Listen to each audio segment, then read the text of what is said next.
हम लोग बोलचाल में दो भाषाओं का, दो शब्दों का प्रयोग करते हैं। एक को हम लोग कहते हैं जायदाद और एक को हम लोग कहते हैं विरासत। वसीयत है और विरासत।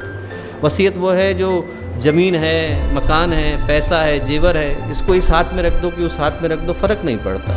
आज से पहले भी किसी के नहीं हुए, आज के बाद किसी के होने वाले नहीं।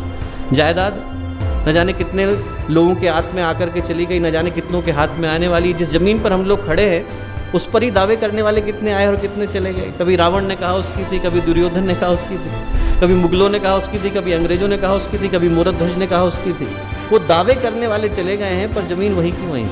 पैसा जिस पर व्यक्ति मिल्कियत दिखाता है, वो 100 रुपये का नोट सुबह किसी और का था, फिर पान वाले का हो जाता है, फिर रिक्शे वाले का हो जाता है, फिर किसी और का हो जाता है। सारी जितनी भी जायदादें हैं दोस्तों, वो ठहरती नहीं। जो ठहरती है उसका नाम है विरासत। और विरासत जिस चीज़ से परिभाषित होती है दोस्तों, उसका नाम है संस्कार, उसका नाम है मूल्य, उसका नाम है आदर्श, उसका नाम है व्यक्तित्व। जायदाद तो पैसे से परिभाषित होती है, और पैसा आदमी को 50 तरीक़ों से मिल जाता है। ज़मीन पर पड़ा हुआ मिल जाता है, लॉटरी खुलने पर मिल जाता है, डाका डालने पर मिल जाता है, किसी को मारने पर मिल जाता है।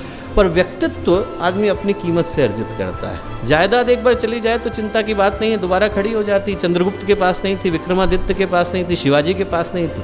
उनने अपने व्यक्तित्व के दम पर, व्यक्तित्व की कीमत पर उसको अर्जित करके दिखाया। जायदाद चली जाए तो दिक्कत की बात नहीं है, पर यदि विरासत चली जाती है तो देश की जो रीढ़ की हड्डी है, संस्कृति की जो आधारशिला है, वो पूरी तरह से दरक जाती है, खत्म हो जाती है। खड़ा कर पाना उसको संभव नहीं होता।